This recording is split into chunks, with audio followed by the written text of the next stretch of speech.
शांति। आज 22 नवंबर 2025। बाबा के महावाक्य। मीठे बच्चे, सबको यह खुशखबरी सुनाओ कि अब डीटी डायनेस्टी स्थापन हो रही है। जब वॉइसलेस वर्ल्ड होगी तब बाकी सब विनाश हो जाएंगे।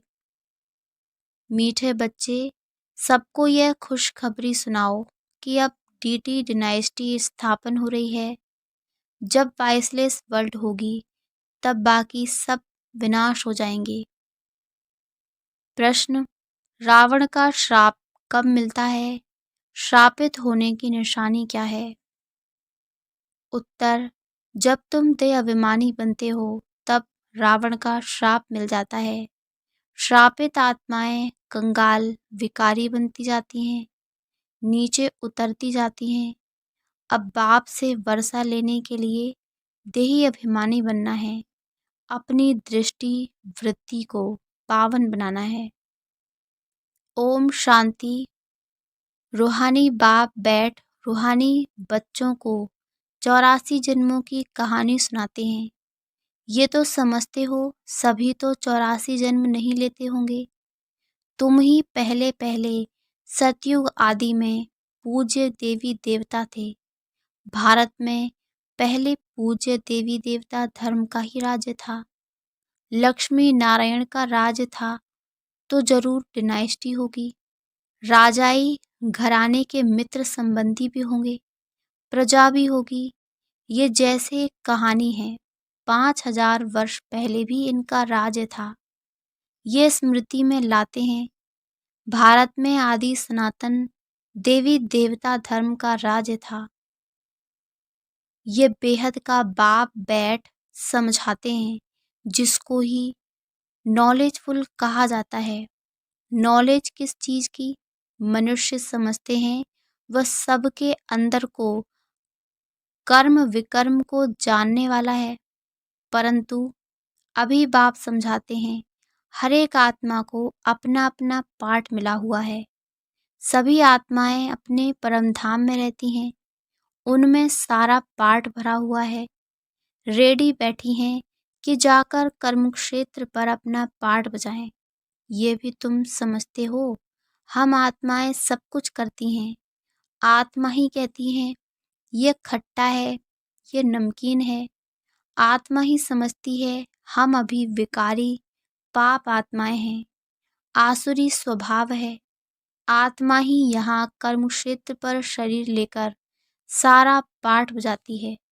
तो ये निश्चय करना चाहिए ना, हम आत्मा ही सब कुछ करती। अभी बाप से मिले हैं, फिर 5000 वर्ष बाद मिलेंगे। ये भी समझते हो पूज्य और पुजारी पावन और पतित बनते आए हैं। जब पूज्य हैं तो पतित कोई हो न सके, जब पुजारी हैं तो पावन कोई हो न सके। सतयुग में है ही पावन पूज्य। जब द्वापर से रावण राज्य शुरू होता है तब सभी पतित पुजारी बनते हैं। शिव बाबा कहते हैं देखो शंकराचार्य भी मेरा पुजारी है, मेरे को पूजते हैं ना। शिव का चित्र कोई के पास हीरे का, कोई के पास सोने का, कोई के पास चांदी का होता है। अब जो पूजा करते हैं उस पुजारी को पूज्य तो कह नहीं सकते। सारी दुनिया में इस समय पूज्य एक भी हो नहीं सकता। पूज्य पवित्र होते हैं फिर अपवित्र बनते हैं, पवित्र होते हैं नई दुनिया में, पवित्र ही पूजे जाते हैं। जैसे कुमारी जब पवित्र है तो पूजने लायक है, अपवित्र बनती है तो फिर सबके आगे सिर झुकाना पड़ता है। पूजा की कितनी सामग्री है, कहाँ भी प्रदर्शनी म्यूजियम आदि खोलते हो तो ऊपर में त्रिमूर्ति शिव जरूर चाहिए, नीचे में ये लक्ष्मी नारायण एम ऑब्जेक्ट। हम ये पूज्य देवी देवता धर्म की स्थापना कर रहे हैं। वहाँ फिर कोई और धर्म नहीं रहता। तुम समझा सकते हो प्रदर्शनी में तो भाषण आदि कर नहीं सकेंगे, समझाने के लिए फिर अलग प्रबंध होना चाहिए। मुख्य बात ही यह है हम भारतवासियों को खुशखबरी सुनाते हैं। हम ये राज्य स्थापन कर रहे हैं। ये डीटी डायनेस्टी थी, अब नहीं है। फिर से इनकी स्थापना होती है और सब विनाश हो जाएंगे। सतयुग में जब ये एक धर्म था तो अनेक धर्म थे नहीं। अब ये अनेक धर्म मिलकर एक हो जाएं, वह तो हो न सके। वह आते ही एक दो के पिछाड़ी हैं और वृद्धि को पाते रहते हैं। पहला आदि सनातन देवी देवता धर्म प्राय लोप है। कोई भी नहीं जो अपने को देवी देवता धर्म का कहला सके। इनको कहा ही जाता है विशेष वर्ल्ड। तुम कह सकते हो हम आपको खुशखबरी सुनाते हैं। शिव बाबा वाइसलेस वर्ल्ड स्थापन कर रहे हैं। हम प्रजापिता ब्रह्मा की संतान ब्रह्मा कुमार कुमारियां हैं ना। पहले पहले तो हम भाई भाई हैं, फिर रचना होती है तो जरूर भाई बहन होंगे। सब कहते हैं बाबा हम आपके बच्चे हैं, तो भाई बहन की क्रिमिनल आई जा ना सके। यह अंतिम जन्म पवित्र बनना है, तब ही पवित्र विश्व के मालिक बन सकेंगे। तुम जानते हो गति सदगति दाता है ही एक बाप। पुरानी दुनिया बदलकर जरूर नई दुनिया स्थापन होनी है। वो तो भगवान ही करेंगे। अब वह नई दुनिया कैसे क्रिएट करते हैं यह तुम बच्चे ही जानते हो। अभी पुरानी दुनिया भी है, यह कोई खलास नहीं हुई है। चित्रों में भी है ब्रह्मा द्वारा स्थापना। इनका ये बहुत जन्मों के अंत का जन्म है। ब्रह्मा की जोड़ी नहीं, ब्रह्मा की तो अडॉप्शन है। समझाने की बड़ी युक्ति चाहिए। शिव बाबा ब्रह्मा में प्रवेश कर हमको अपना बनाते हैं। शरीर में प्रवेश करे तब तो कहे हे आत्मा तुम हमारे बच्चे हो। आत्माएं तो है ही, फिर ब्रह्मा द्वारा सृष्टि रची जाएगी तो जरूर ब्रह्मा कुमार कुमारियां होंगे ना।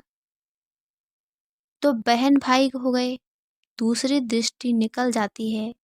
हम शिव बाबा से पावन बनने का वर्षा लेते हैं। रावण से हमको श्राप मिलता है। अभी हम देही अभिमानी बनते हैं तो बाप से वर्षा मिलता है। देह अभिमानी बनने से रावण का श्राप मिलता है। श्राप मिलने से नीचे उतरते जाते हैं। अभी भारत श्रापित है ना। भारत को इतना कंगाल विकारी किसने बनाया? कोई का तो श्राप है ना। यह रावण रूपी माया का श्राप। हर वर्ष रावण को जलाते हैं तो जरूर दुश्मन है ना। धर्म में ही ताकत होती है। अभी हम देवता धर्म के बनते हैं। बाबा नए धर्म की स्थापना करने निमित्त है। कितनी ताकत वाला धर्म स्थापन करते हैं। हम बाबा से ताकत लेते हैं, सारे विश्व पर विजय पाते हैं। याद की यात्रा से ही ताकत मिलती है और विकर्म विनाश होते हैं। तो यह भी एक भीति लिख देनी चाहिए। हम खुशखबरी सुनाते हैं। अब इस धर्म की स्थापना हो रही है जिसको ही हेवन स्वर्ग कहते हैं। ऐसे बड़े बड़े अक्षरों में लिख दो। बाबा राय देते हैं सबसे मुख्य है यह, अब आदि सनातन देवी देवता धर्म की स्थापना हो रही है। प्रजापिता ब्रह्मा भी बैठा है। हम प्रजापिता ब्रह्मा कुमार कुमारियां श्रीमत पर यह कार्य कर रहे हैं। ब्रह्मा की मत नहीं, श्रीमत है ही परमपिता परमात्मा शिव की, जो सबका बाप है। बाप ही एक धर्म की स्थापना, अनेक धर्मों का विनाश करते हैं। राजयोग सीख यह बनते हैं। हम भी यह बन रहे हैं। हमने बेहद का संन्यास किया है क्योंकि जानते हैं ये पुरानी दुनिया भस्म हो जानी है। जैसे हद का बाप नया घर बनाते हैं, फिर पुराने से ममत्व मिट जाता है। बाप कहते हैं ये पुरानी दुनिया खत्म होनी है। अब तुम्हारे लिए नई दुनिया स्थापन कर रहे हैं। तुम पढ़ते ही हो नई दुनिया के लिए अनेक धर्मों का विनाश, एक धर्म की स्थापना संगम पर ही होती है। लड़ाई लगेगी, नेचुरल कैलेमिटीज भी आएंगी। सतयुग में जब इनका राज था तो और कोई धर्म थे नहीं, बाकी सब कहाँ थे? ये नॉलेज बुद्धि में रखनी है, ऐसे नहीं। ये नॉलेज बुद्धि में रखते दूसरा काम नहीं करते। कितने ख्यालात रखते हैं, चिट्ठियाँ लिखना, पढ़ना, मकान का ख्याल करना, तो भी बाप को याद करता रहता हूँ। बाबा को याद ना करें तो विक्रम कैसे विनाश होंगे? अभी तुम बच्चों को ज्ञान मिला है, तुम आधा कल्प के लिए पूज्य बन रहे हो। आधा कल्प है पुजारी तमो प्रधान, फिर आधा कल्प पूज्य सतो प्रधान होते हैं। आत्मा परमपिता परमात्मा से योग लगाने से ही पारस बनती है। याद करते करते आयरन एज से गोल्डन एज में चली जाएगी। पतित पावन एक को ही कहा जाता है। आगे चल तुम्हारा आवाज निकलेगा, ये तो सब धर्मों के लिए है। तुम कहते भी हो, बाप कहते हैं कि पतित पावन मैं हूँ, मुझे याद करो तो तुम पावन बन जाएंगे। बाकी सब हिसाब किताब चुकतू कर जाएंगे। कहाँ भी मूंझते हो तो पूछ सकते हो, सतयुग में होते ही थोड़े हैं। अभी तो अनेक धर्म हैं, जरूर हिसाब किताब चुकतू कर फिर ऐसे बनेंगे जैसे थे। डिटेल में क्यों जाएं, जानते हैं हर एक अपना अपना पार्ट आकर बजाएंगे। अभी सबको वापस जाना है, क्योंकि ये सब सतयुग में थे ही नहीं। बाप आते ही हैं एक धर्म की स्थापना, अनेक धर्मों का विनाश करने। अब नई दुनिया की स्थापना हो रही है, फिर सतयुग जरूर आएगा। चक्र जरूर फिरेगा, टू मच ख्यालात में न जाए। मूल बात, हम सतो प्रधान बनेंगे तो ऊंच पद पाएंगे। कुमारियों को तो इसमें लग जाना है। कुमारी की कमाई माँ बाप नहीं खाते हैं, परंतु आजकल भूखे हो गए हैं तो कुमारियों को भी कमाना पड़ता है। तुम समझते हो अब पवित्र बन, पवित्र दुनिया का मालिक बनना है। हम राजयोगी हैं, बाप से वर्षा जरूर लेना है। अभी तुम पांडव सेना के बने हो, अपनी सर्विस करते हुए भी ये ख्याल रखना है, हम जाकर सबको रास्ता बताएं। जितना करेंगे उतना ऊंच पद पाएंगे। बाबा से पूछ सकते हैं, इस हालत में मर जाएं तो हमको क्या पद मिलेगा? बाबा झट बता देंगे, सर्विस नहीं करते हो इसीलिए साधारण घर में जाकर जन्म लेंगे, फिर आकर ज्ञान लेवें, सो तो मुश्किल है, क्योंकि छोटा बच्चा इतना ज्ञान तो उठा नहीं सकता। समझो बाकी 2-3 वर्ष रहते तो क्या पढ़ सकेंगे? बाबा बता देंगे, तुम कोई क्षत्रिय कुल में जाकर जन्म लेंगे, पिछाड़ी में करके डबल ताज मिलेगा। स्वर्ग का फुल सुख पा नहीं सकेंगे। जो फुल सर्विस करेंगे पढ़ेंगे वही फुल सुख पाएंगे। नंबर वार पुरुषार्थ अनुसार यही फुरना रखना है। अभी नहीं बनेंगे तो कल्प कल्प नहीं बनेंगे। हर एक अपने को जान सकते हैं, हम कितने मार्क्स से पास होंगे सब जान सकते हैं। फिर कहा जाता है भावी, अंदर में दुख होगा ना। बैठे बैठे हमको क्या हो गया, बैठे बैठे मनुष्य मर भी जाते हैं। इसलिए बाप कहते हैं, सुस्ती मत करो, पुरुषार्थ कर, पतित से पावन बनते रहो, रास्ता बताते रहो। कोई भी मित्र संबंधी आदि हैं, उन पर तरस पड़ना चाहिए।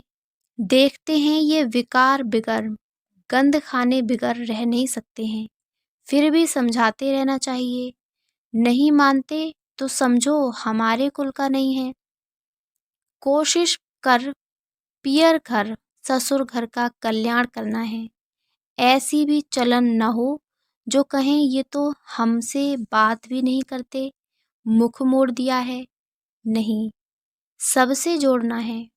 हम उनका भी कल्याण कर बहुत रहम दिल बनना है। हम सुख तरफ जाते हैं तो औरों को भी रास्ता बताएं। अंधों की लाठी तुम हो ना, गाते हैं अंधों की लाठी तू। आंखें तो सबको हैं फिर भी बुलाते हैं, क्योंकि ज्ञान का तीसरा नेत्र नहीं है। शांति सुख का सागर बताने वाला एक ही बाप है। ये तुम बच्चों की बुद्धि में अभी है, आगे थोड़े ही समझते थे। भक्ति मार्ग में कितने मंत्र जपते हैं, राम राम कह मछली को खिलाते, चींटियों को खिलाते। अब ज्ञान मार्ग में तो कुछ भी करने की दरकार नहीं है। पक्षी तो ढेर के ढेर मर जाते हैं, एक ही तूफान लगता है कितने मर जाते हैं। नेचुरल कैलेमिटीज तो अब बहुत जोर से आएगी। ये रिहर्सल होती रहेगी, ये सब विनाश तो होना ही है।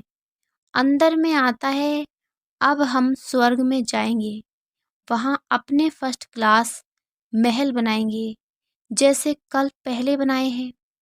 बनाएंगे फिर भी वही जो कल पहले बनाया होगा। उस समय वह बुद्धि आ जाएगी, उसका ख्याल अब क्यों करें। इससे तो बाप की याद में रहें, याद की यात्रा को नहीं भूलो।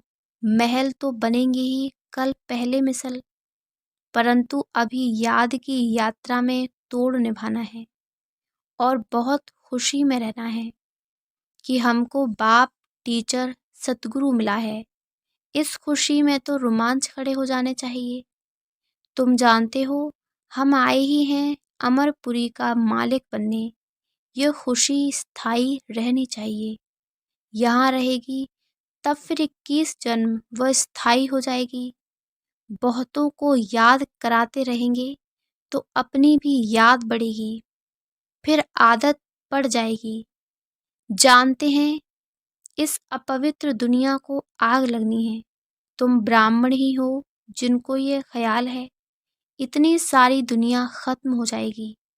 सतयुग में ये कुछ भी मालूम नहीं पड़ेगा। अभी अंत है, तुम याद के लिए पुरुषार्थ कर रहे हो। अच्छा, मीठे मीठे सिकी लदे बच्चों प्रति मात पिता बाप दादा का याद प्यार और गुड मॉर्निंग। रूहानी बाप की रूहानी बच्चों को नमस्ते। धारणा के लिए मुख्य सार। पहला, पतित से पावन बनने के पुरुषार्थ में सुस्ती नहीं करनी है। कोई भी मित्र संबंधी आदि हैं, उन पर तरस रख समझाना है, छोड़ नहीं देना है। दूसरा, ऐसी जलन नहीं रखनी है जो कोई कहे कि इन्होंने तो मुंह मोड़ लिया है। रहमदिल बन सबका कल्याण करना है और सब ख्यालात छोड़ एक बाप की याद में रहना है। वरदान, सत्यता, स्वच्छता और निर्भयता के आधार से प्रत्यक्षता करने वाले रमता योगी भव। सत्यता, स्वच्छता और निर्भयता के आधार से प्रत्यक्षता करने वाले रमता योगी भव। परमात्म प्रत्यक्षता का आधार सत्यता है और सत्यता का आधार स्वच्छता व निर्भयता है। यदि किसी भी प्रकार की स्वच्छता अर्थात सच्चाई सफाई की कमी है या अपने ही तमोगुणी संस्कारों पर विजयी बनने में, संस्कार मिलाने में या विश्व सेवा के क्षेत्र में अपने सिद्धांतों को सिद्ध करने में भय है, तो प्रत्यक्षता नहीं हो सकती। इसलिए सत्यता और निर्भयता को धारण कर एक ही धुन में मस्त रहने वाले रमता योगी, सहज राजयोगी बनो तो सहज ही अंतिम प्रत्यक्षता होगी। स्लोगन, बेहद की दृष्टि वृत्ति ही यूनिटी का आधार है, इसलिए हद में नहीं आओ। अव्यक्त इशारे, अशरीरी व विदेही स्थिति का अभ्यास बढ़ाओ। अशरीरी बनना वायरलेस सेट है, वॉइसलेस बनना ही वायरलेस सेट की सेटिंग है। जरा भी अंश के भी अंश मात्र विकार वायरलेस के सेट को बेकार कर देगा। इसलिए अब कर्म बंधनी से कर्मयोगी बनो। अनेक बंधनों से मुक्त एक बाप के संबंध में समझो तो सदा एवर रेडी रहेंगे। चेक करो अंदर कोई भी विकार छिपा हुआ तो नहीं है। अच्छा, ओम शांति, ओम शांति, ओम शांति।